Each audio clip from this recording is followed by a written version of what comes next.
नमस्कार, मैं यशपाल हंस करनाल से लिए हुए ज्योतिष पर चर्चा। आशा है आप प्रसन्न होंगे। आपके घर में धनों और ऐश्वर्य और समस्त सुखों का स्थायी वास होगा। माँ सरस्वती की कृपा आप पर बनी रहे। आप ज्ञानवान बने, त्वरित निर्णय में आप सक्षम हों और आपकी संतानें आपकी आज्ञा में हों और परस्पर भाईचारा बना रहे। ये मेरा एक संदेश होता है जो मैं आपको हर एपिसोड में देता हूँ। आप सुखी रहें। सुख ईश्वर तो देता है। कई बार हमारी कुछ त्रुटियाँ हमारे को सुखों से वंचित कर देती हैं। कई बार हम कुछ ऐसी बात कर देते हैं जो हमारे लिए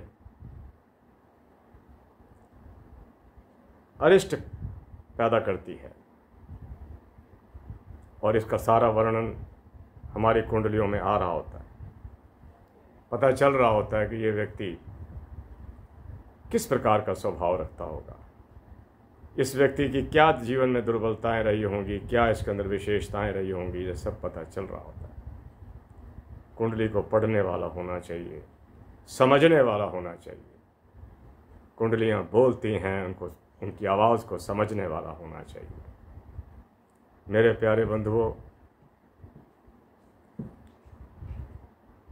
मैं आपको कुछ आज विशेष बातें बताने जा रहा हूं जो बहुत छोटी छोटी हैं। डिफरेंट टिप्स हैं उसके। ये नहीं कि मैं किसी एक मुद्दे को ले रहा हूं। आज मैं कुछ बातें ऐसी लिख कर लाया हूं कि आपसे इस पर नितांत चर्चा करूंगा। आपने अक्सर देखा होगा कि कुंडली खोली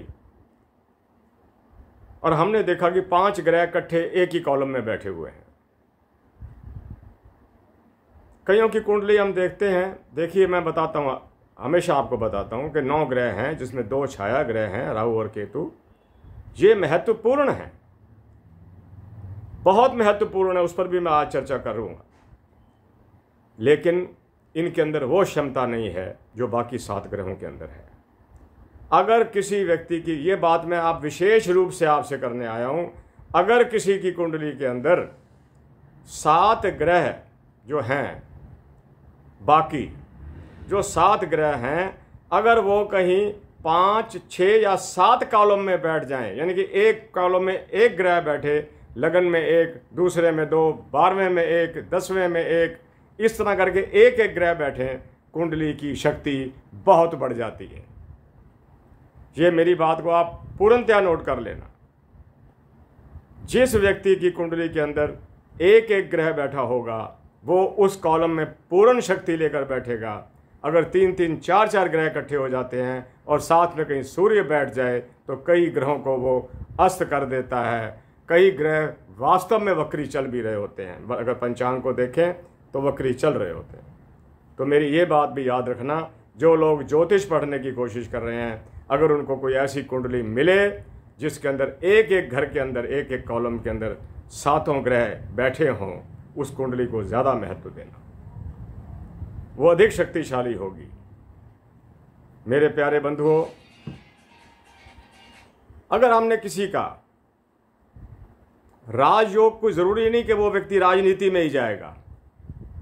अगर कोई व्यक्ति दुकान करता है, कारोबार करता है, व्यापार करता है और बहुत अच्छे स्थान पर उसका एक डेस्टिनेशन जा रहा है, डेस्टिनी की ओर बढ़ रहा है वो, तो जान लीजिए, अगर नवम का स्वामी दशम में, दशम का एकादश में, एकादश का फिर नवम में आ जाए, राजयोग लग जाता है, कल्याणकारी योग लग जाता है। मेरे प्यारे बंधुओं, जिस व्यक्ति की कुंडली के अंदर दशम भाव के अंदर सूर्य बैठा हो, वो व्यक्ति सामाजिक क्षेत्र के अंदर प्रबल उन्नति को प्राप्त करेगा। जिस व्यक्ति की कुंडली के अंदर दशम भाव के अंदर मंगल विराजमान हो जाए, वो व्यक्ति हर क्षेत्र के अंदर, राजनीतिक क्षेत्र हो, व्यापार का क्षेत्र हो या नौकरी का क्षेत्र हो, उसमें प्रबल उन्नति को प्राप्त करेगा ही करेगा। मेरे प्यारे बंधुओं, बड़े ध्यान से सुनना। मेरी कोशिश होती है कि मैं बात को बलपूर्वक करूं ताकि वो बात आपको समझ भी आए और आप उस पर चर्चा भी कर सकें। पंचम भाव का सूर्य वैसे व्यक्ति को बहुत अच्छी बुद्धि देता है। विचारधारा पर बैठा है, एक चमकीला ग्रह बैठा हुआ है विचारधारा पर, लेकिन यह व्यक्ति की विद्या में एक बार बाधा डाल सकता है। कोई एग्ज़ाम रह जाए, कोई सप्ली आ जाए, या किसी कारणवश एक बार परीक्षाओं में रह जाना या कुछ समय का नष्ट हो जाना विद्या के क्षेत्र के अंदर, इसकी संभावना से इनकार नहीं किया जा सकता। मेरे प्यारे बंधुओं, मैं आपको एक और बात बताता हूँ। राहु को हम ज़्यादा महत्व नहीं देते, लेकिन ये बड़ा महत्वपूर्ण ग्रह है। इसका अपना एक विशेष महत्व है। अगर ये किसी की कुंडली के नवम भाव में बैठ जाए और वो स्थान या तो बृहस्पति के हों, या वो शुक्र के हों, या वो बुध के हों, ऐसा व्यक्ति बहुत अच्छा काउंसलर बनता है। उसके अंदर दूसरे को समझाने की अभूतपूर्व क्षमता होती है। भले ही वो स्वयं किसी भी कष्ट में ग्रस्त हो, लेकिन दूसरे के कष्टों को समझने और उनको निकालने के उचित उपाय बता देगा।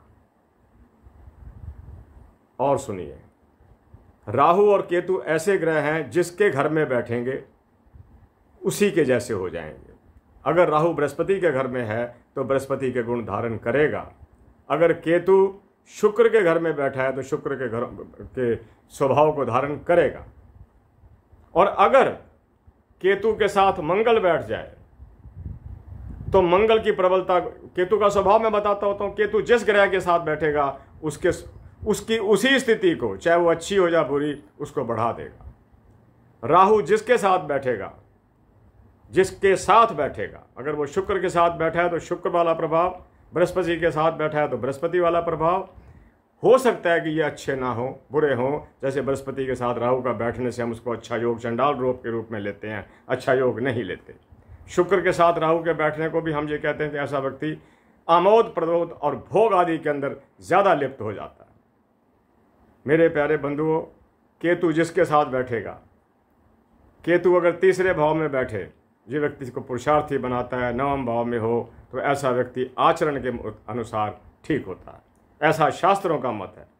मैं जब भी कोई बात करता हूँ तो मेरा आधार शास्त्र ही होते हैं। मैं शास्त्रों से ही बातें लेता हूँ और आप तक पहुँचता हूँ। मेरे प्यारे बंधुओं, हम योगों की बात करते हैं कि जी फलां कुंडली के अंदर फलां योग पड़ा है। सूर्य आदित्य बुध आदित्य योग है, सूर्य बुध इकट्ठे बैठे हुए हैं। लेकिन ये देख लेना कि अगर कुंडली के अंदर जो योग बन रहा है, चाहे वो गज केसरी योग बन रहा है, चाहे बुध आदित्य योग बन रहा है, चाहे वो चंद्र मंगला योग बन रहा है, अगर लग्नेश उसका मित्र नहीं है तो योगा नहीं बनेगा, योग फॉर्म नहीं होगा। योग उसी स्थिति में फॉर्म होता है जब लग्नेश की और योग बनाने वाले ग्रहों की परस्पर मित्रता हो। मेरे प्यारे बंधुओं, इस बात पर विशेष ध्यान देना। बहुत सी कुंडलियाँ हमें ऐसी देखने को मिलती हैं जिसमें गज केसरी योग तो आ रहा होता है, लेकिन लग्नेश कहीं शुक्र होता है। अगर शुक्र लग्नेश हो गया तो नहीं बात बनेगी। हाँ, अगर बृहस्पति का कारक, बृहस्पति का मित्र ग्रह सूर्य हो, बृहस्पति का मित्र ग्रह मंगल हो, लगन का मालिक, तो योगा लगेगा। 9 मिनट होने को आ गए। मैं यही चर्चाएं आपसे कर रहा था कि कुंडलियाँ बातें करती हैं, उनको समझने वाला होना चाहिए। एक बहुत लंबा अरसा चाहिए होता है ज्योतिष को समझने के लिए। बहुत छोटी छोटी बातें जिनको हम देखकर यूं ही छोड़ देते हैं, लेकिन वो बहुत कुछ लिए बैठी होती हैं। मैंने एक व्यक्ति की कुंडली देखी, मुझे पता नहीं था कि वो क्या करता है, लेकिन जैसा कि हमने भृगु संहिता आदि ग्रंथों के अंदर पढ़ा कि 11वें भाव के अंदर अगर मंगल और केतु इकट्ठे बैठ जाएं, अगर ऐसा व्यक्ति ईटेबल्स, खाने की चीज़ों का काम करता है तो बड़ी उन्नति को प्राप्त करता है, उसका बहुत काम चलता है। पूछ ही लिया, बात वही निकली कि he was having a very big restaurant on the highway.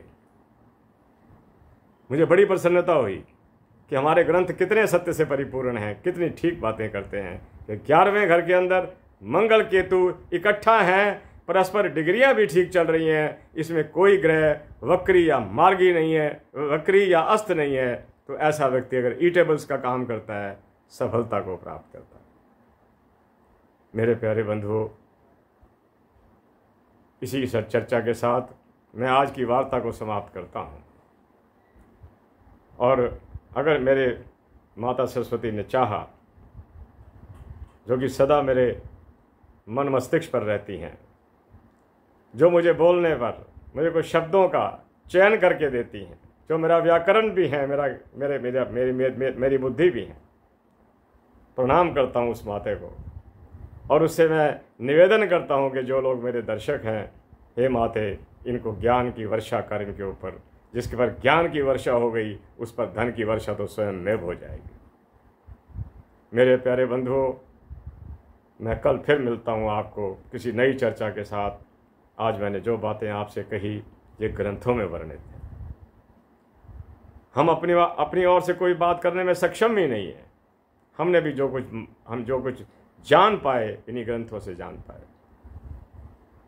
आपसे आज्ञा चाहता हूँ, कल फिर मिलता हूँ आपको किसी नई चर्चा के साथ। किसी के साथ करनाल से मैं यशपाल हंस, ज्योतिषाचार्य, कथावाचक और लेखक, आपसे आज्ञा चाहता हूँ। जय जगत, जय भारत, नमस्कार।